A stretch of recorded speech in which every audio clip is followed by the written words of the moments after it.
ധീരമായ അഭിപ്രായ പ്രകടനങ്ങളിലൂടെയും സ്വതന്ത്രമായ നിരീക്ഷണങ്ങളിലൂടെയും രാഷ്ട്രീയ പ്രത്യയശാസ്ത്ര അവലോകന രംഗത്തും ശ്രദ്ധേയനായി മാറുകയാണ് റാഷിദ് സിപി.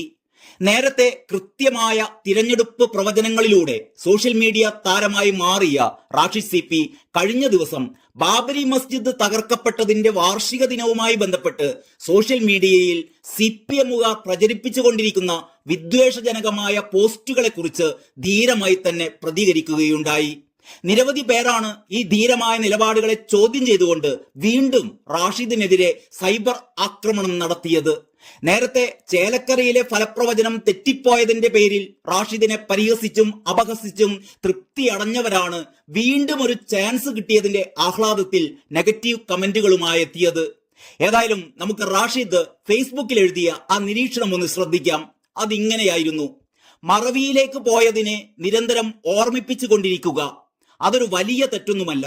എന്നാൽ ആ ഓർമ്മപ്പെടുത്തലിന്റെ ചേതോവികാരം കേവലം രാഷ്ട്രീയമാണ്, വോട്ടാണ് എന്ന് തിരിച്ചറിയുമ്പോൾ അതിൽ പ്രശ്നമുണ്ട്.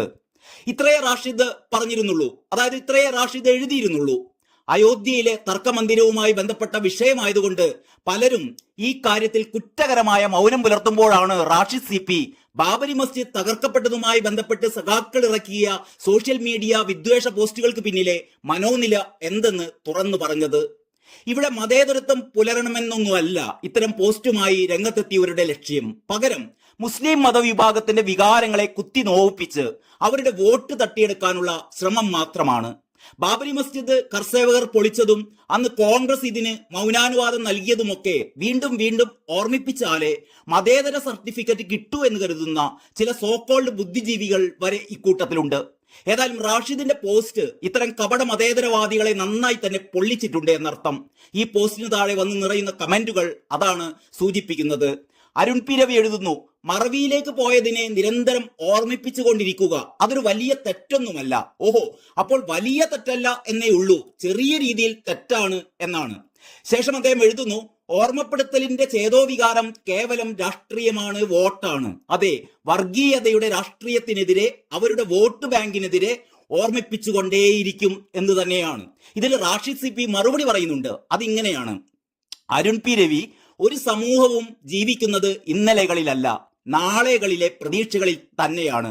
അങ്ങനെയുള്ള ഒരു സമൂഹത്തെ ഇന്നലെകളിലേക്ക് ആട്ടിപ്പായിക്കുന്ന പണി എല്ലാവരും ഒഴിവാക്കുക എന്നത് തന്നെയാണ് യുക്തിഭദ്രവും മിനിമം മര്യാദയും.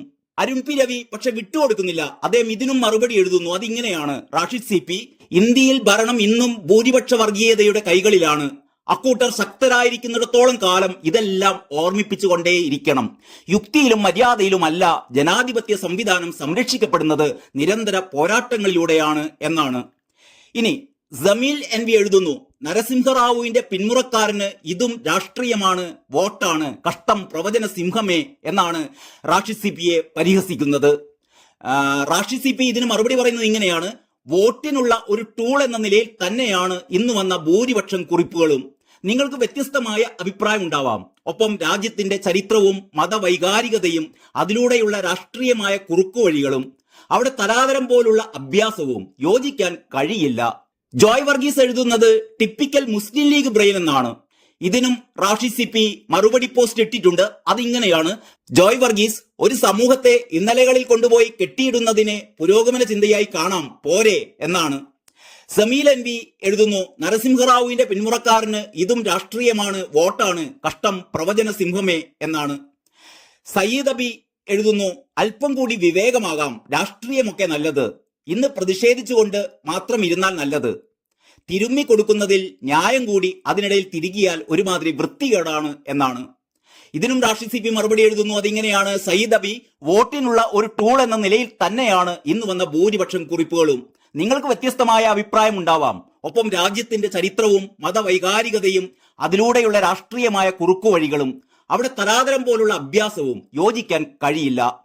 മനു ഗംഗാധരൻ എന്നൊരാൾ എഴുതിയ കമന്റ് ഇങ്ങനെയാണ്: പക്ഷേ 51 വെട്ട് നമ്മൾ ഓർമ്മിപ്പിച്ചുകൊണ്ടേയിരിക്കും, അധികാരത്തിന് വേണ്ടി ഒറ്റിക്കൊടുക്കാൻ മടിയില്ലാത്ത മൂരിവർഗങ്ങളെന്ന്.